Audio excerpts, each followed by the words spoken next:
শিলাইদহ ইউনিয়নের কালোয়া শ্রীকোল পদ্মা নদী পাড়ের বসতিদের গোসল করা, গৃহস্থলী কাজ, কাপড় কাচা, থালা বাসন ধোয়া, এমনকি নদীর পানি দিয়ে চলে রান্নার কাজ। টিউবওয়েলে পানি না থাকা এবং গভীর নলকূপ বসানোর আর্থিক অবস্থা না থাকায় নদীর পানি তাদের একমাত্র ভরসা। সবকিছু নদীতেই, টিউবওয়েলের পানি গোসল হয় না, আর নদী কুড়ালার কারণ মোটর বসানি নাই। ছোট ডিঙ্গি নৌকায় নদীতে মাছ শিকার করা এবং মাঝিদের খেয়া পারাপার করানো এ অঞ্চলের মানুষের জীবিকার প্রধান উৎস। কৃষকরা গরু গোসল করান পদ্মা নদীতে, কিন্তু সম্প্রতি নদীতে কুমিরের দেখা মিললে থমকে যায় তাদের স্বাভাবিক কাজকর্ম।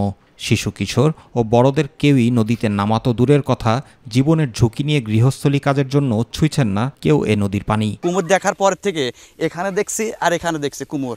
এখন আমাদের ছেলে পেলে নদীতে আমরা লাভার্থী, আমরা খুব ভয়তে আতঙ্কের ভিতরে আছি। হঠাৎ এই কুমির দেখার কারণে আমাদের ছোট বড় সবারই অনেক অসুবিধা হয়েছে, যে আমরা আতঙ্কে যাচ্ছি, আমরা শান্তি করে গোসলও করতে পারছি না, পানিও ব্যবহার করতে পারছি না। কুমিরের ভয়ে আমরা ঠিক আছে নিজেরাও পদ্মাতে গোসল করতে খুব ভয় পাচ্ছি।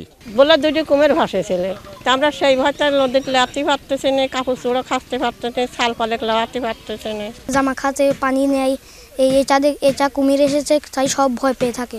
আমাদের চাওয়াটা যে এটা একটা পদক্ষেপ নিক বন বিভাগ, যাতে এটাকে এখান থেকে নিয়ে যাইতে পারে ধরে, তাইলে এবার মানুষের ভিতরে আতঙ্কটা কমে যাবে। এদিকে ঘটনাস্থল পরিদর্শন করে প্রয়োজনীয় ব্যবস্থা গ্রহণের আশ্বাস দিলেন উপজেলা নির্বাহী কর্মকর্তা। ইতিমধ্যে বন বিভাগকে অবগত করা হয়েছে, তারা যেন এখানে যায় এবং প্রয়োজনীয় ব্যবস্থা গ্রহণ করে।